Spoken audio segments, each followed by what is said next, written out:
South Florida today on NBC6 HD. On November 28, 1983, at around 3:30 in the afternoon, 16-year-old Maurice Jefferson left his grandmother's home for basketball practice. Maurice, known to his family and friends as Red, never made it to that practice. A new documentary being filmed now by author and poet Terry A. O'Neill hopes to answer the question that has been haunting his family from that date. What ever happened to Maurice Jefferson? And we welcome you to the show. Thank you for having me. Thank you. Well, what got you involved in the documentary and with the family? Well, I actually, 6 to 7 months ago, I received a missing persons flyer in the mail. You know, that we receive, that has an advertisement on the back. That's typically our junk mail that we throw away. And I was sorting through my mail and sorting my bills, and I threw it in the trash, actually. And when I saw his face, I believe that he found me. It called out to me, and I grabbed it from the trash, and I read his story. And I have kids. I have a 16-year-old son and a 14-year-old son. You have a 16-year-old son? Yes, he's 17. That's pretty amazing. You would have fooled me.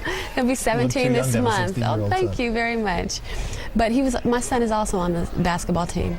And just seeing his face, something about it called out to me and led me to look further into his story. So then I went online and I did research and I read more into Maurice's story. And I found his information for his mother, Miss Bridges, and his grandmother, Ethel Mitchell. And I was moved to send them a letter. And I wasn't necessarily expecting a response. I didn't know what to expect because, you know, when you send letters, you don't know how people are going to respond. Right. With such a sensitive subject. But a week later, she called me. And I just wanted to, I was reaching out to her to share my condolences, just to tell her, you know, how I felt, and to tell her that, you know, as a writer, I'm an author, poet, screenwriter, a mother. With all the skills that I obtained, I know that there was something that I could do to help make a difference, if anything. I was willing to do something. So your ultimate goal in making the documentary, it sounds like, is to find the boy, or at least get an answer to what happened to him. Yes, to find, yes, an answer so the family can have closure, because I think, you know, if it was me and my son went missing for this many years, I can't even imagine. I can't even imagine. Now we're looking at a picture of Maurice Jefferson now. I imagine this was one of the last pictures taken of him. Absolutely. What is you've got a rather thick book here with information that you're compiling to make the documentary. Correct. What's the most difficult? I mean, after more than a quarter of a century, the trail must be fairly cold. Yeah, well, the trail is fairly cold. However, people don't forget, especially things like this. So no matter how old you get, when something like this happens, what we're finding is that a lot of the people who went to school with Maurice, a lot of the kids, there are a lot of rumors going around. A lot of people know. A lot of people in Fort Lauderdale know. People know what happened to him. At the time, they weren't speaking. They wouldn't talk about it, whether it was fear or whatever it was that kept this in.